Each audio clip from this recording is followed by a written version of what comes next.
we're going to introduce two practitioners, collaborators, partners in life. Sheelasha Rajbhandari comes from Kathmandu and is a visual artist, cultural organizer, and co-founder of the artist collective Art Nepal. Her longitudinal research repositions quotidian and plural narratives by weaving folk tales, oral histories, and performative rituals as a juxtaposition to conventional historiography. Rajbhandari's practice is rooted in the experiences of women and seeks to confront how female agency and corporeality become contested political sites for contemporary nation-states, a phenomenon that parallels the dismantling of matricentric landscapes in extractive societies. Her installation work was part of the traveling exhibition A Beast, a God, and a Line that was presented at Parasite, TS1 in Yangon, Museum of Modern Art Warsaw, Kunsthalle Trondheim, and various other sites. This exhibition was curated by Cosmin Kostinas, who has also been with us at the Hub, and in fact also was working closely with Sheelasha and Hitman on the Kathmandu Triennale. So it's quite interesting how that relationship moves from curating into artistic and curatorial collaboration. She has further exhibited her work in the Museum of Arts and Design in New York, in the Welt Museum in Vienna, the Serendipity Arts Festival in Goa, and various other places.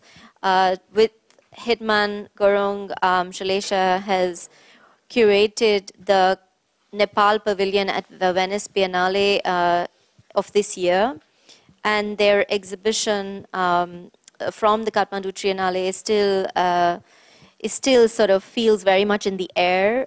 It was recently at Berlin, Savvy Contemporary this summer, so the work is somehow still continuing and deeply inspiring. They have also together worked on 12 Baisak post-earthquake community art project. Hitman Gurung was born in Lamjung and is currently based in Kathmandu. His diverse media works are concerned with some of the most pressing political, economic, and cultural phenomena transforming Nepal's physical and societal landscapes, particularly addressing the country's decade-long people's war, several years of unstable governments, and the impact of all of this that has had on personal and professional lives of Nepali citizens. In parallel, his work also speaks to the strong impact of global capitalism, the dramatic economic boom in the Middle East and Southeast Asia, and unprecedented investment in infrastructure development within the region, but also the way that that produces certain demands for cheap labor. What that then means for mass migration is all reflected in Hitman's artistic work, but also within the close collaborative thinking that they do as part of Art Nepal, and through that, bringing these conversations into the region.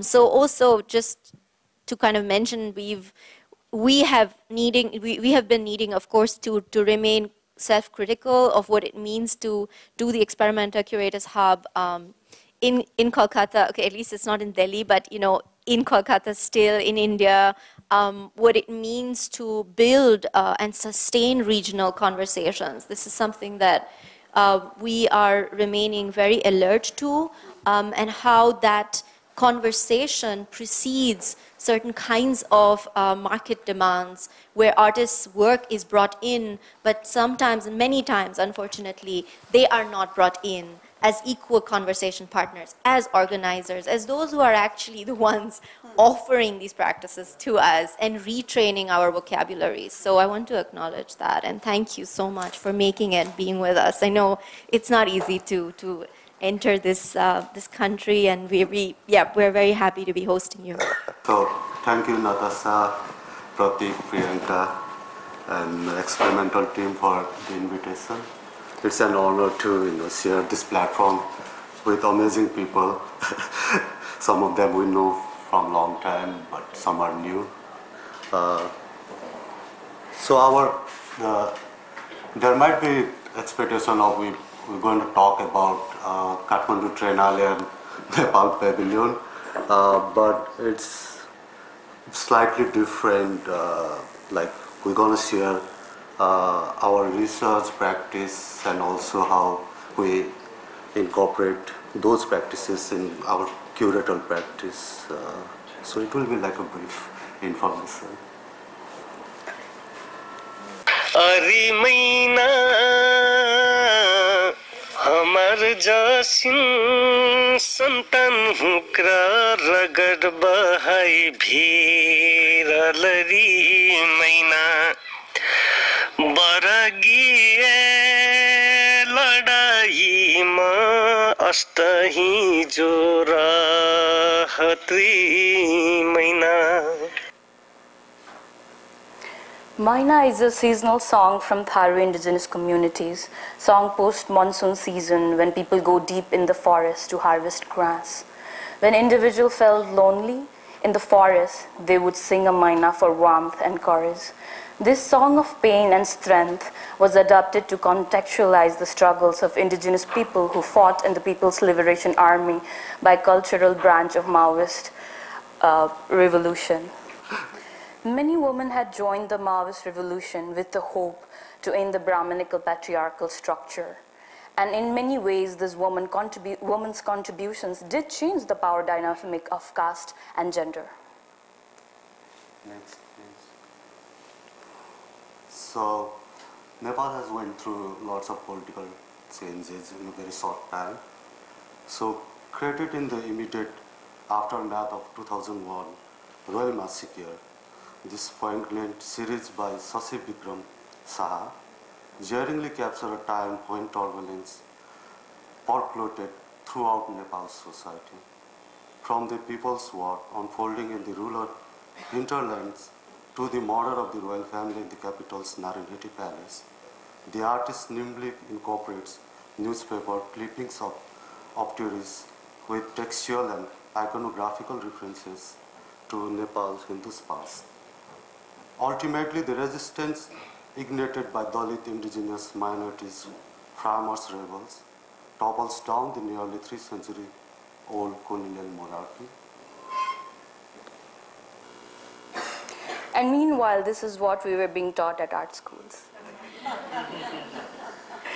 Dead white man objectifying women's bodies and appropriating indigenous black and minority arts, philosophy, and cultures. We realized that we didn't belong to this narrative of totalizing claims of monocultural nation states, of Eurocentric canons and vocabularies.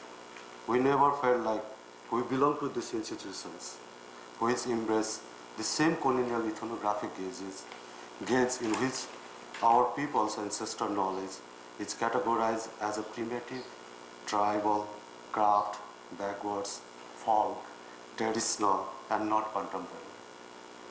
I guess this was the time when we were studying this, we were forced to meet to study this and idea like this. A group of friends from diverse indigenous communities came together with the sense of alienation and disbelongingness, and we kind of bonded together, and that bonding was through dramas. We came together and named our collective Art Tree Nepal. In 2013. So our whole process after that became like a learning and unlearning process. उपलब्धि हुईटी हुईटी फे बीच में दलाल हुक्र घाट कई के घाटा कर दिए कह परल जस्ता जौन परिवर्तन हमार सोचल जसिन परिवर्तन नहीं हुई से हमार नेपाल में. There were dissatisfaction. In 2006, the People's War ended with the peace process, but many promises remained unkept. Women were pushed back to the kitchen and to the same traditional gender roles, while many of their male counterparts could enjoy their public and political engagement, and it was, of course, socially accepted. Many intercaste marriages, which was a radical move during the People's Movement, later on ended up with forced divorces, and the same fate happened to inter-ethnic marriages. So, in 2006, the People's War ended with the peace process, but many promises remained unkept. Women were put, oh sorry, I read it. Many PLA were forced to retire as volunteers due to being unqualified during the verification process and were removed from the cantonment under an agreement with UNMIN personnel, the Nepali government and the party. So this is a performance I did reflecting on how these ex-PLA are now forced to join this labor migration in Middle East and Malaysia. So yeah, you can read the text. A person had joined the People's Liberation Army with dreams and hopes that the revolution will bring change to problematic social, cultural and economical system. This sky, these houses made of mud, stone wood, orange and white clay are all still the same. Only that person is missing and his dreams have disappeared along with the sweat in the heat of the deserts. Yeah. So, Nagendra Gurung is one of the Nepali migrant workers working in Saudi Arabia. So, we invite him to present his photographs capturing his working side and the daily life he going through. So we presented in Kathmandu Triennale in a way like when you would see the images in an iPhone, because these were all taken by him in his phone. Next.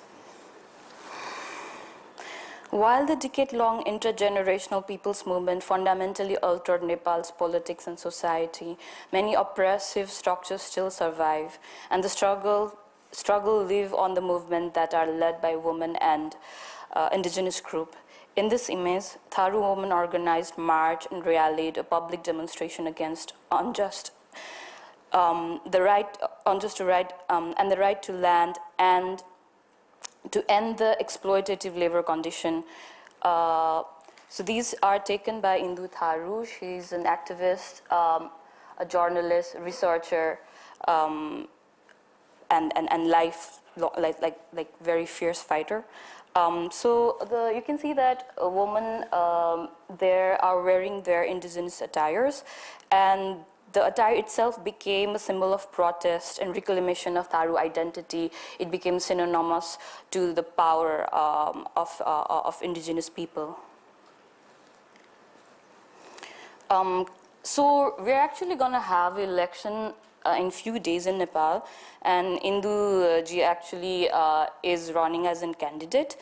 And you can see the election symbol is dhakia, this ancient weaving technique of basketry, and we really hope she wins, because this is extremely important historical movement for the visibility and power of indigenous people.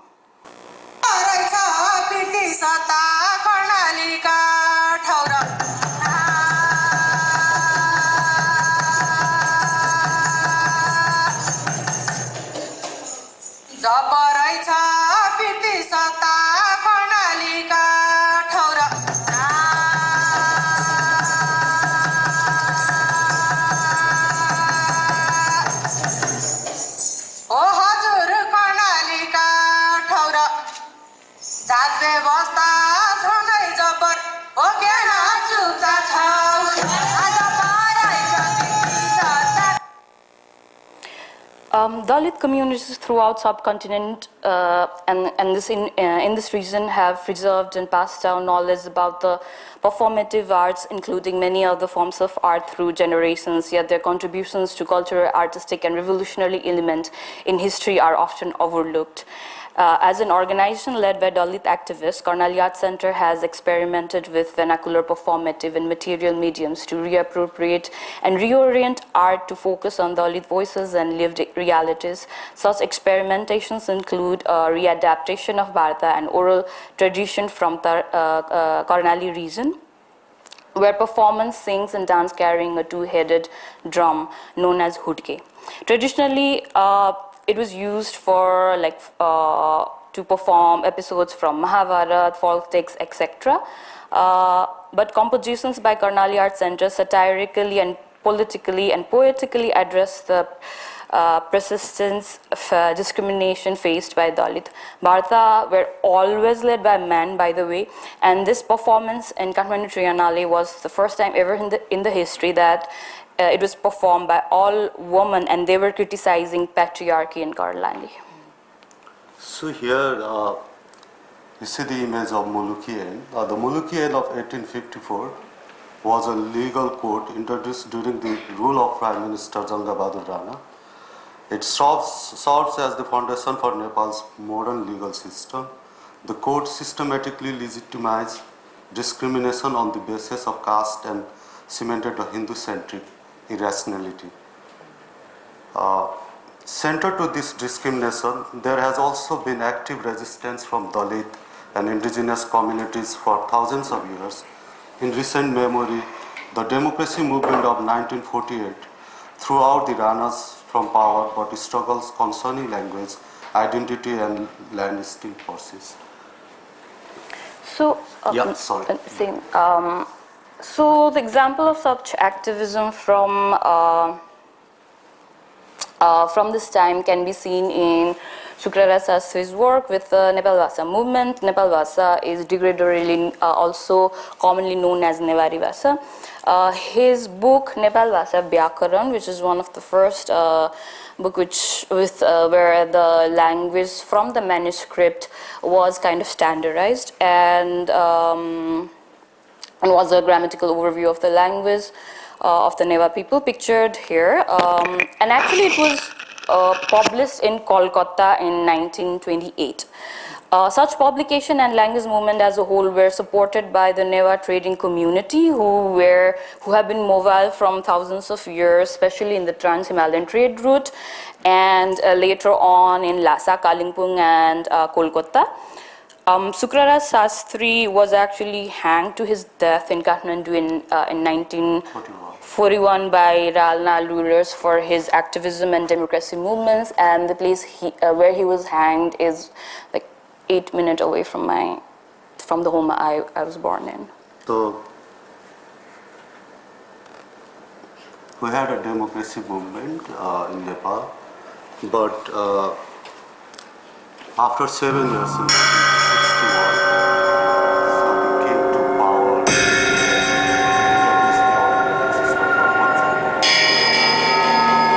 So the ideology of Panchayat systems, nationality, ideology of one country, one language, one religion, one race, aggressively through education in all forms, more, like strategically display lots of indigenous languages and the systems and culture art. So this is work by Nek Limbu, reflecting on that colonial. Yeah, so suppression from the government and ostracization of from the society in terms of the language is actually still ongoing, and these are recent examples where these are the banners that Art in Nepal friends, we did the banner, and it was actually an acknowledgement to the June 1999's Bhasa Andolan. So yeah, I mean, from the language to land, everything was being nationalized, especially after King Mahendra's time, in a very sort of strategic way, in the name of modernization. So and all the diverse languages, aesthetics, philosophies were monolithicized under the compulsory rule of one language, one dress, one nationality, and one everything. So these are goruas, and goruas are terracotta sculptures which serves to link various ancestral clans of Dangaura Tharu community, making indigenous territories, ancestral forest, farm, and liminal spaces.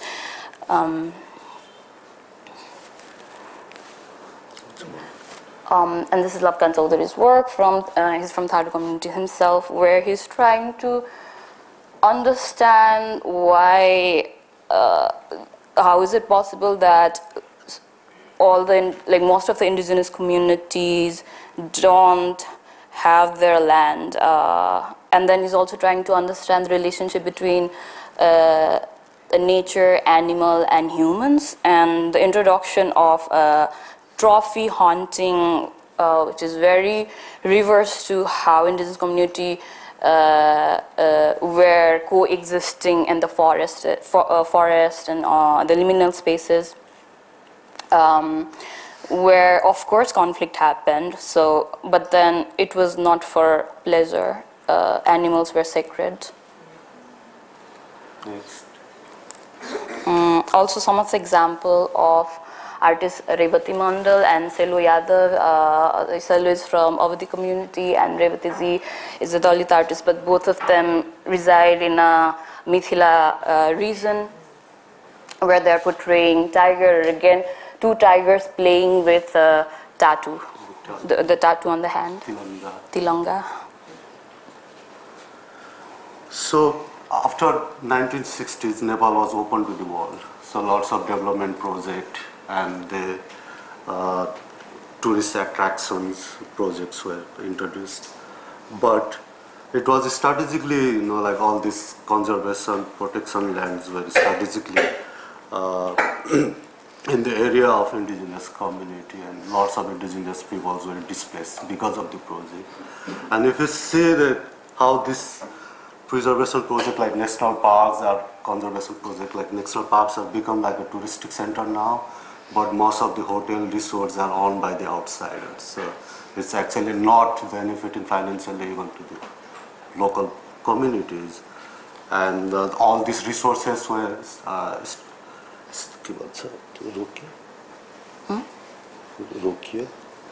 Resources were stopped. They were not allowed to use those resources because of it's all controlled by the army.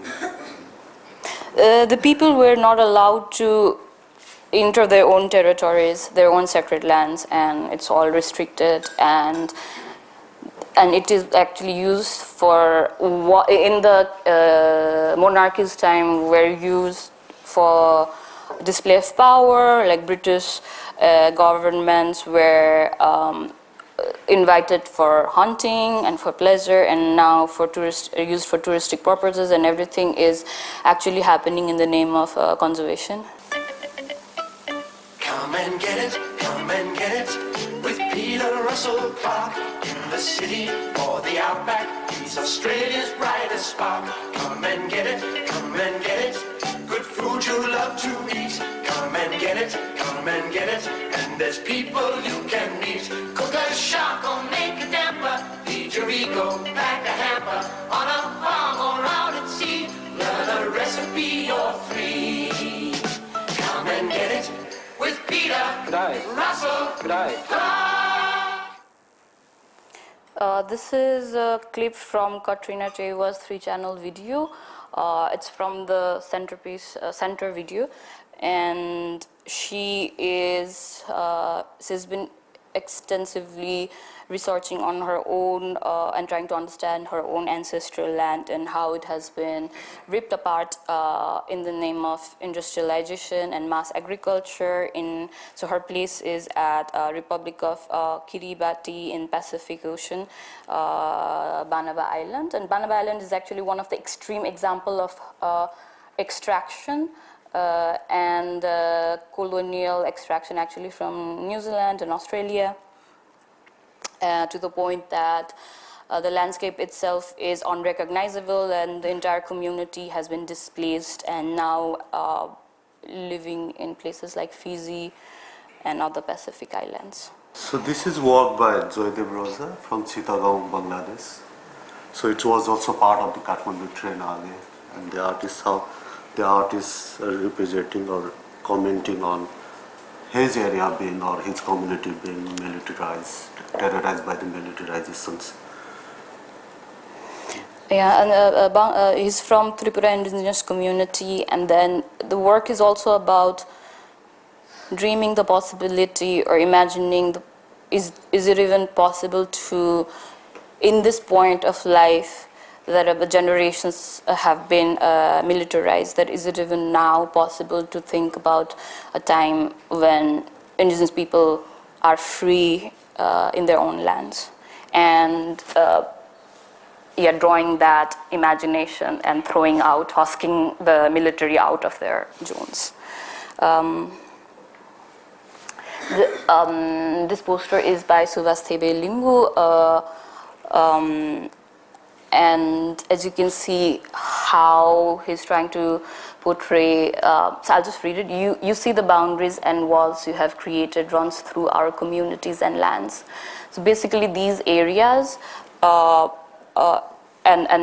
where Kolkata is, which is in West Bengal, many indigenous communities reside here. So according to the West Bengal Tribal Development Department, Government of West Bengal, in their website they states that there are 40 ethnic groups so far, and then in India they say scheduled tribes. But as we discussed with our feminist, indigenous feminist friend Akuthami, many indigenous communities are not even acknowledged, are not even in the list. Yeah.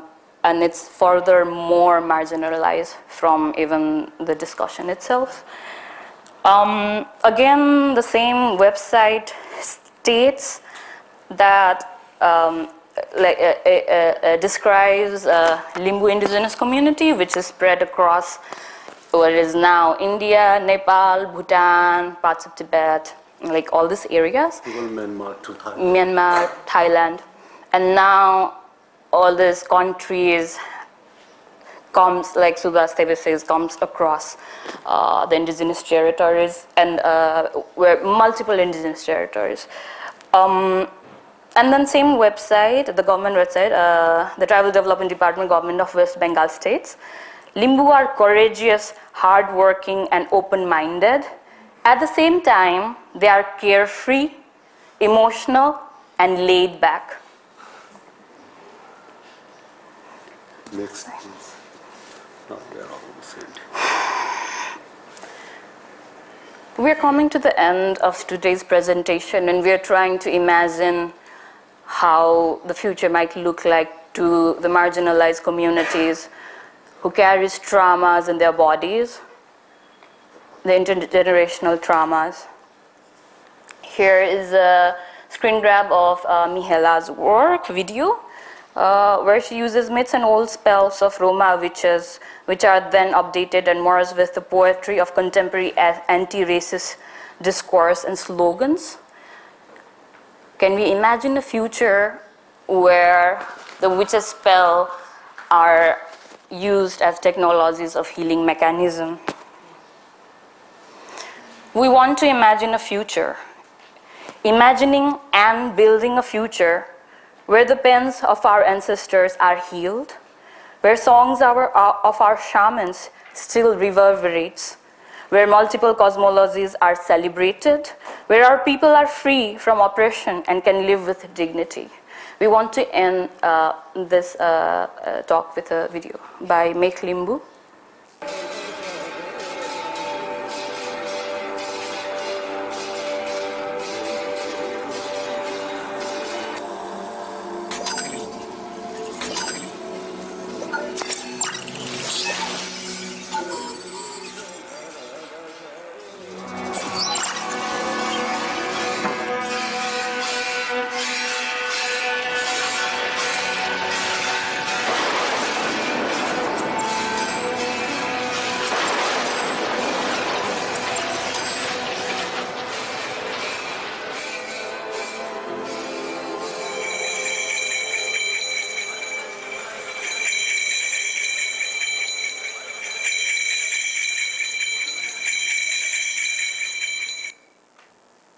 Thank you.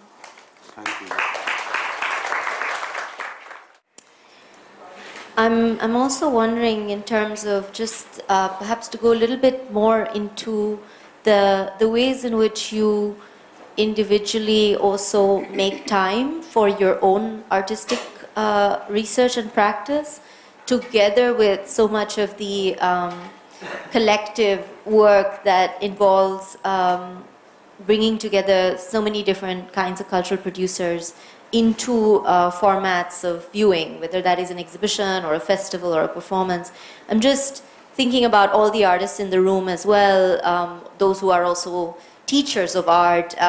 This kind of taking on of a multiplicity of roles is not easy by any means.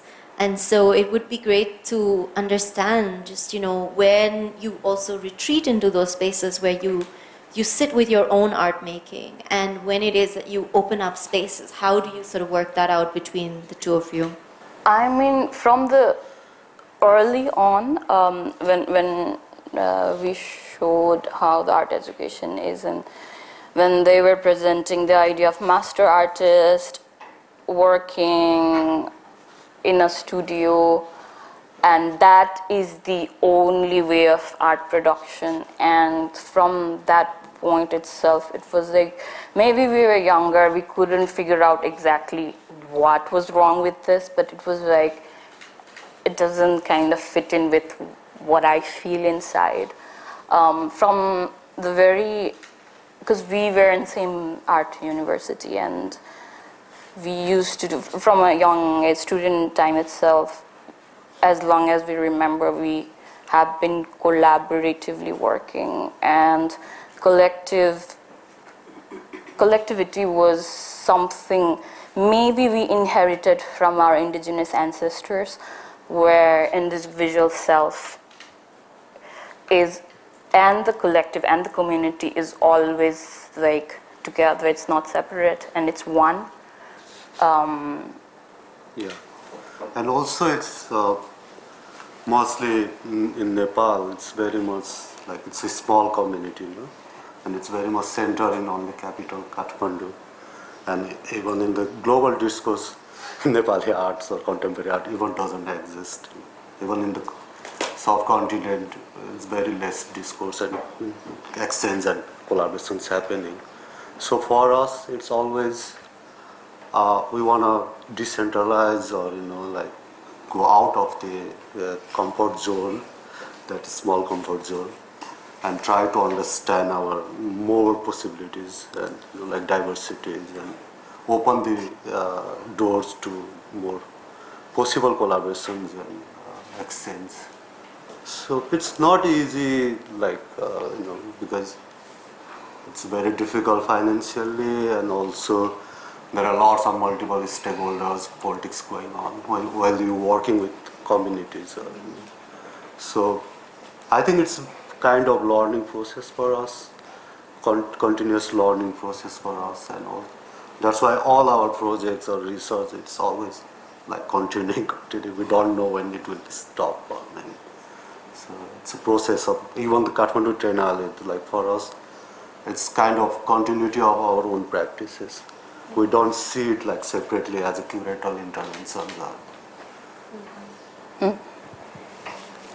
Thanks. It would be great to also spend a bit more time thinking through the Kathmandu Triennale that you realized together with Cosmo and Costinas, and also the Pavilion in Venice, the ways that these kinds of models structure or restructure that relationship between local and global, what it means to, in a way, manifest them differently, perhaps also challenging certain conditions that are given, to sort of query and question and make other entryways. Also, though, what it means to then rescale from that economy back into sort of Artry Nepal.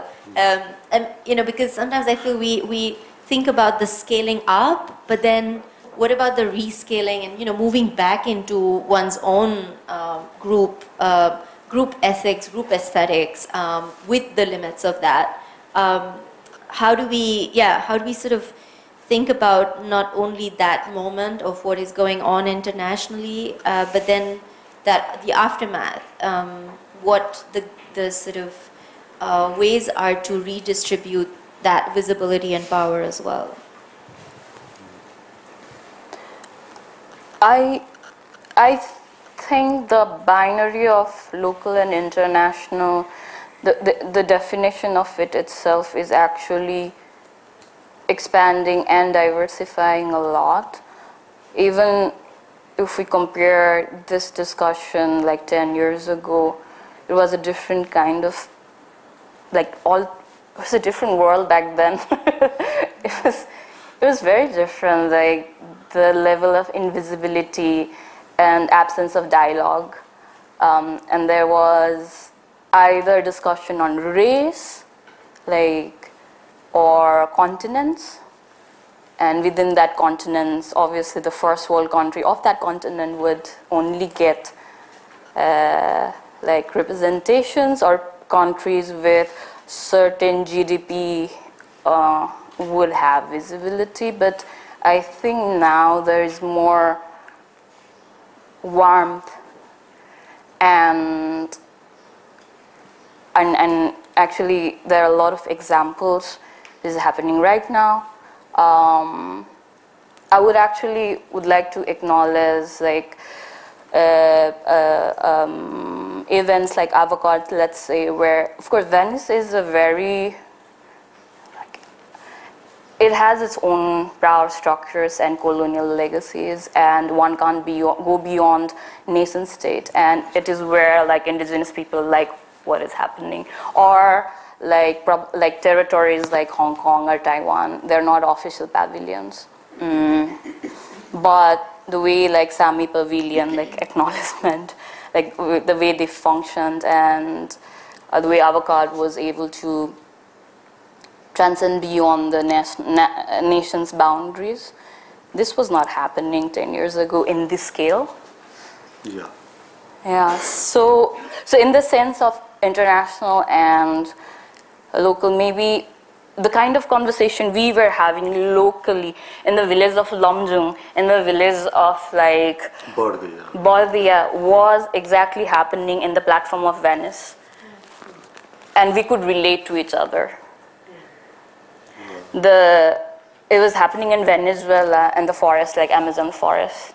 It was happening to Sami people, and we could, it was this new kinship, or solidarity. Solidarity. And I would say there are pockets of international, but we love that translocal.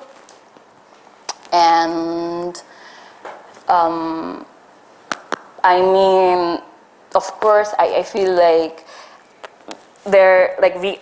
the crisis is inevitable, but at least we are together and holding hands. I'm looking out for questions, but I'll continue with one more for now. Just thinking about the kind of living traditions or material practices, ancestral ways of making. There's so many ways that we need to sort of reframe these terms. The way that these fault lines have been created in the taxonomy of art making and living with art really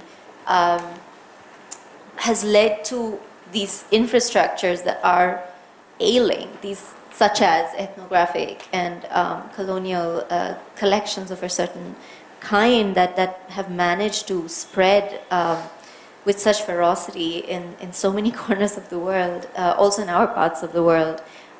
So thinking about those, but then also knowing that these practices continue to emerge as breath emerges. It's sort of part of the practice of orality and of inheritance. Cabello mentioned inheritances as well. These are also inheritances. I'm wondering, because you have a space now and that you're working from, how you want to think about, let's not say the archive maybe, but just safekeeping perhaps, or continuity of those practices. And do you think about perhaps storage or kind of ruin and destruction the same way that a museum would. Perhaps is it sometimes okay that things also just kind of fall apart and disintegrate? Yeah, completely. So it's like even I always not feel comfortable speaking in English because it's my third language, and I was forced to study in Nepali and speak in Nepali from my school. So that's also, there is a saying like, if you want to colonize, then first you start from culture and language. So that's how we were always manipulated or forced to accept the systems. That's not exactly very much relevant to our realities. But acknowledging the realities, like for artery, it was actually started as a movement. But we have to give a name, like collective, all this, like balance with this international vocabularies of contemporary practice. And it's always like very challenging to sustain because we sometimes doesn't fit in this commercial art markets system or this power dynamic. But also it's open up for us to many collaboration with like lots of thinkers, activists, writers, artists, even farmers, like dress designer. So I think it gave us the more possibility to understand things that are very much connected to our realities or our history. Or, no? You wanna add? Yeah, and then yes, like in terms of your comment that we totally agree that not everything has to be documented, not everything has to be preserved, archived, exhibited. In many of the works we do, talking with the stakeholder and understanding what is the energy from them is very important. If it's not from our own community also, if it's from our own community also, we have to talk with the leaders and activists, and we actually ended up not showing many things because it's not important. Or it doesn't have to be public, or it doesn't have to be part of exhibitions, or, because some are, it's a very personal, like you experience it, you share it, then you just keep it with you until you die. It doesn't need to be like sensationalized or presented in a very professional manner in a gallery or museum or Biennale, Triennale. Building relationship, understanding, building kinship, which lasts longer than a temporary exhibition, is more important than you. I just remember, I forgot your name. Yesterday we were talking and, sorry, what's the name? Ranjit. Ranjit was in Kathmandu actually a week before the earthquake happened. So he had this memory captured in images in different sides of Kathmandu. But he shared yesterday with me like he doesn't want to share that because all those sites were collapsed or damaged or gone. And I think, but you kept that memory with you. No? So I think it's many things are like that for us. Like even some are very sensitive issues, like when we were working with the peoples who were involved in the People's War. So even lots of people are disappeared. Lots of people are still facing the cases, legal cases. So yeah. Sorry. So this question is from Sabi Ahmed, who is with Ishara Foundation in Dubai. I think he's watching from afar, so hi Sabi. The question was for Cabello, but I think it could be totally asked right now. Sheelasha and Hitman, Cabello, if you want to pitch in at the time. Should we ask that question? Sure, and we'll take the rest of the online questions in the general discussion as well, but you can ask this one if you want. What does the art world signify to you in your practice? I ask this because there is generally a lot of generalized conflation and cynicism of the art world and the diversity of artistic and life practices.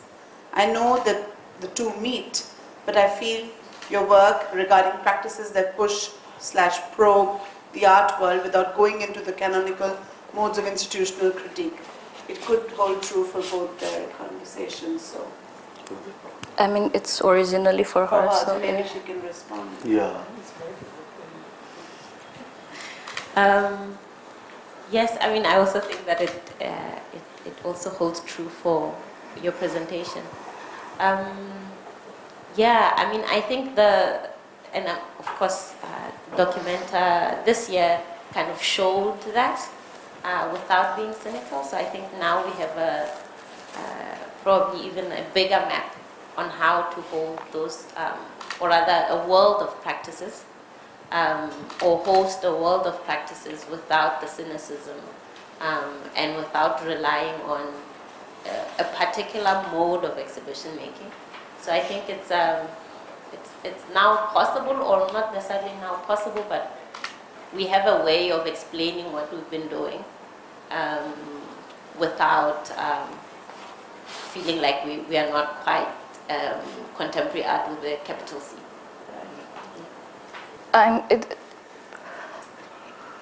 It's this, yeah, the conflict we constantly feel.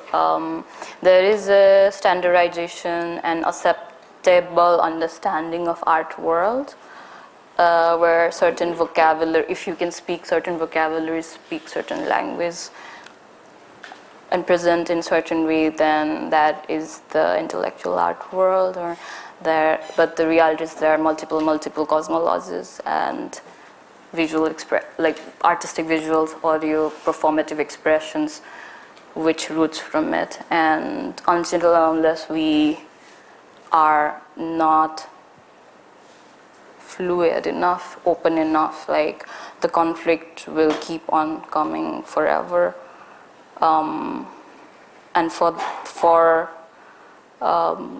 each of us also checking our own privileges and self-accountability, and how, like she was saying, like how do we inherit things unconsciously, sometimes consciously, and present certain worldview, and what kind of stance we take, and why are we doing. I mean, it's all about reflecting. Other questions? We have time for one more. Yeah. There's one there, if you can pass the mic. If it's easy for you to walk up, then you know everyone can see you. If you want to. Hi, my name is Ray. I have a two-parter question.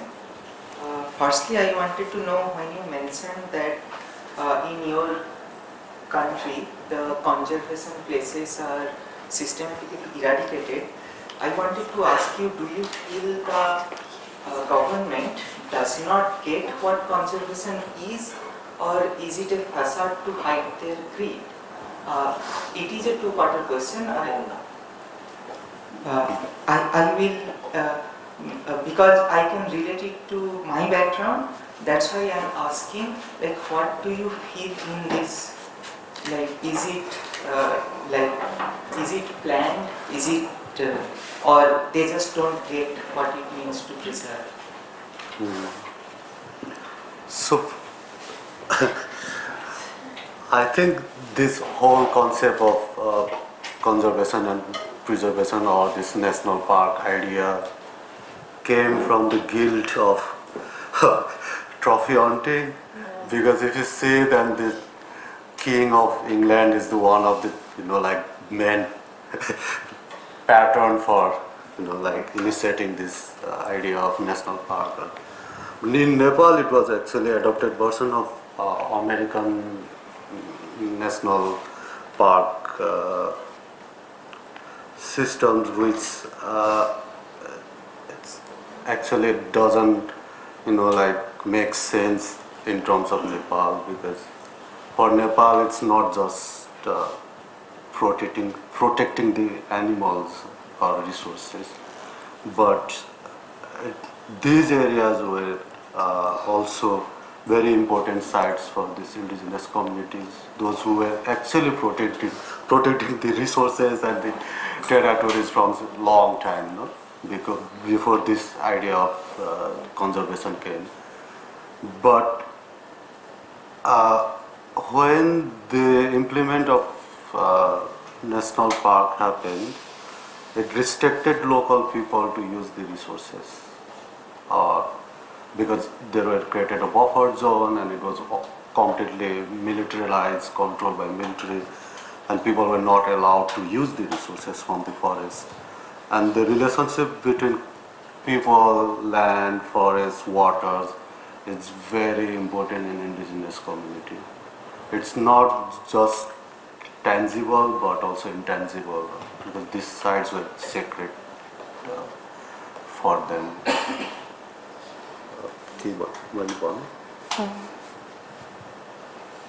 Did you get it? Yes, so I wanted to say, like when I am looking back in my background and in the similar areas, so we are mostly farmers, and in our villages certain resources were stifled, certain rivers were made to dry up, and so the pipeline was only to get some education from the villages by going to another place and then eventually coming into a bigger city and be assimilated with the other population. Which area are you from? I am from coastal Midnapur.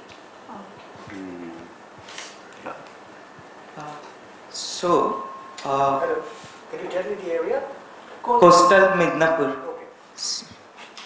So, over time, like in about 60 to 80 years, the population of my village has stayed the same. People has come out, but people could not return. The system doesn't change.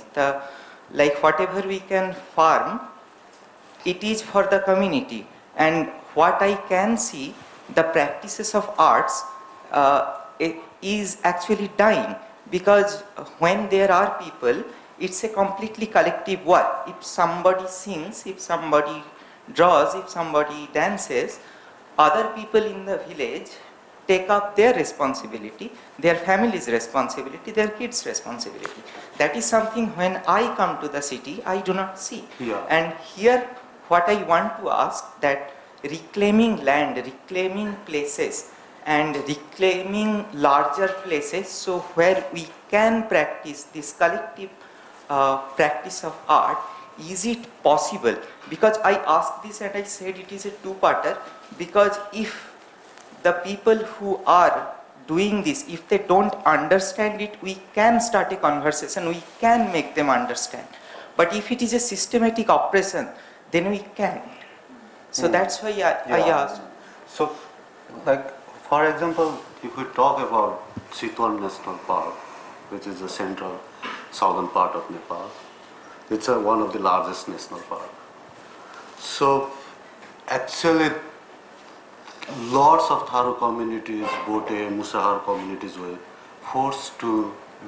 forcefully displaced from the territory, and hectares of lands were now part of national park, and they were moved to another area. But at the same time, national park also became like a tourism project for the government. So it's like earning a revenue from the tourism. So those areas became like a touristic center. Like people go there, enjoy sighting animals and things like that. And also the appropriation of culture started to entertain the tourist. No? And for young kids now, the performance they do to entertain the tourists become like their cultural practice, which is actually not. Did you get it? Like, it's very appropriate. Like mystic dance, which were not part of their cultural dance. It introduced later to entertain the tourists. No? So lots of things. It's not a culture-friendly project or culture. It's destroying it's destroying the sacred lands. It's destroying the sacred performance and rituals. And also why I bring this relationship of herbs and the shamanistic practice. Now it's almost dying. Very few shamans have a knowledge of using diverse different types of herbs that were sourced from the forest. And also we had a talk with the local communities, like maybe now it's in honor of UNESCO World WWF, funded by WWF. So we're talking we had a conversation with community to approach cultural heritage, not just of conservation of the animals or the forest, but also acknowledging the cultural site, intangible site of that territories. But that sort of ownership will come eventually. I would like to give an example of a performative ritual of calling ancestor in Gurung, his community, and it's called Sarkha Nach, and where people have power to call in the energy, a spirit of ancestor after they dies, and then guide them to the ancestral world from this world. And what was happening was, since you're talking about the systematic oppression, the upper caste rulers were using the Sarkha, the situation made such that the Sarkha Nach became a form of entertainment because there's music and singing going on. During the melas or festivals, like festivals, touristic melas. And to the point that the community themselves, of course, were performing it for multiple reasons. Maybe one of the reasons was also they have been invisibilized in such a manner that any kind of visibility is important. But now what's happening is, and it's coming from the community themselves, that there's a reclamation act happening, and then people are realizing this is not an entertainment in Mela. And then people, young people, old people collectively are coming together, and they actually have stopped the entire thing in Mela. So they do it and they teach it to the younger generation, to clubs, but acknowledging and respecting its roots. Thank you. Thank you so much for that. Also for your question. We're going to break for lunch. So have a good meal, and then we're going to be back at 2 o'clock for a show. Sorry, for Ruang Rupa. Yeah, thank you.